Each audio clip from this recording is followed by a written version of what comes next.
Салом алейкум ба ҳама дӯсту бародаро, хуш омадед ба канали AZAM блог. Ба ман ҳастам бо шумо чун ҳар вақт AZAM Тавоев. Дар видеоролики имрӯз дӯстон дар бораи топ 5 ҷинҳое гап мезанем ки дар камера Афтодаанд. Ба касе ки ин видео интересна барома тамошо мекунем, ба мо бошад видеоролики имрӯзро сар мекунем. Рафтем.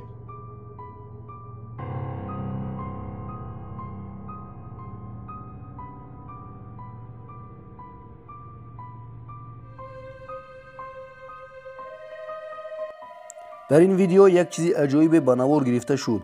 дар кадр як чизи сиёҳие омад ки ин ба як кӯдак монанд буд, аммо зуд нобуд мешавад. аммо пеш аз нобуд шуданаш ин ба назди сардорони ҳамон оила меояду ва баъд нопадид мешавад. ва аз ҳама ҷолибияш дар он аст ки ягонтое аз оила инро надиданд ва ҳамаи аъзоёни оила мегуфтанд ки дар он ҷо ҳеҷ чиз набуд. ба гуфти шумо дӯстон ин чи аст? фикрҳои худро ҳатман дар комментария нависед.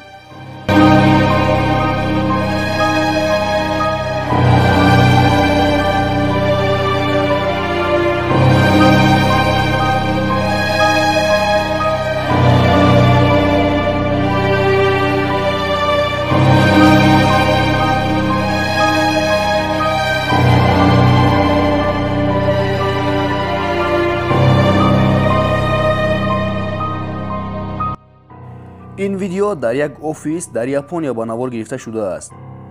дар кадр маълум аст ки як духтари хело ҳам аҷоиб ба ин офис ба назди як духтар меояд, аммо вақте ки ба ин духтар наздик мешавад, нобуд мешавад. ва баъд аз нобуд шудани ин худатон бинед ки ба ин духтар чӣ мешавад. гӯё ки ӯ аъзои бадани худашро идора накарда истода бошад. вақте ки ин духтар дар ҷояш меғалад, аз даруни ин як чизе ба мисли рӯҳ мебарояду ва меравад.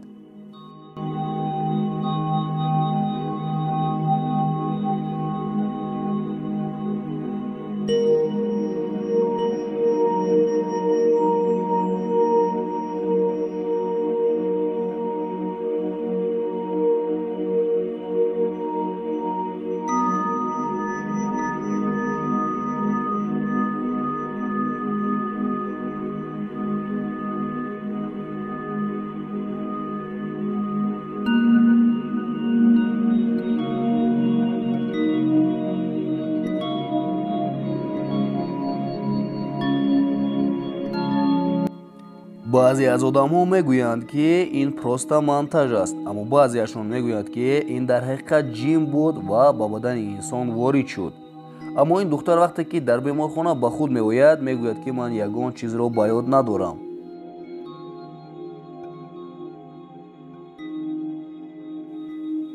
ин видео бошад дар Арабистон ба навор гирифта шудааст ва пешакӣ мегӯм ки дар ин ҷо скример аст.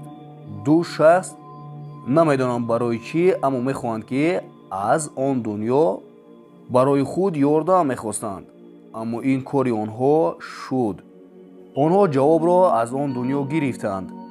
аммо вақте ки онҳо ҷавобро гирифтанд, яке аз онҳо ба рӯи стал меғаладу аз ҳуш меравад ва худатон бинед ки баъд аз якчанд дақиқа ин шахс чӣ гуна мешавад.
این ویدیو رو یک دختر جوان در شتات کانکتیکوت با نوار گرفت.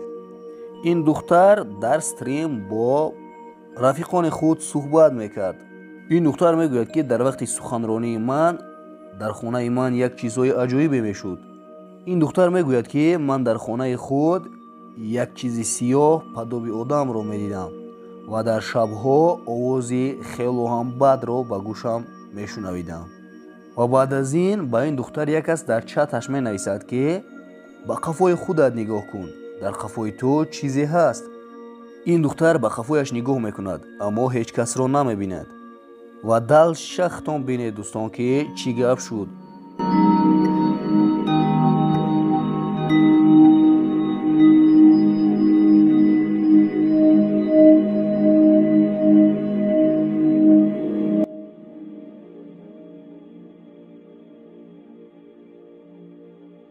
این ویدیو باشد در کلیداری ابشیجیت با نوار گرفته شده است.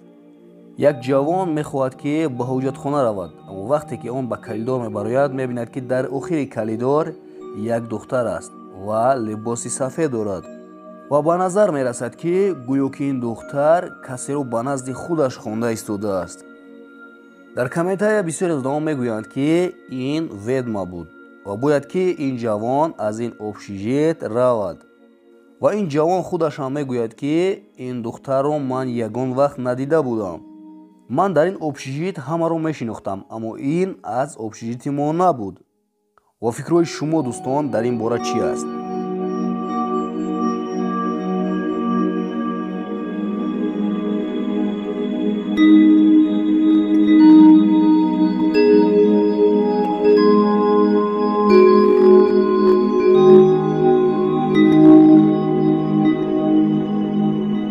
با همین ویدیورولیک امروزی من به انجام رسید دوستان.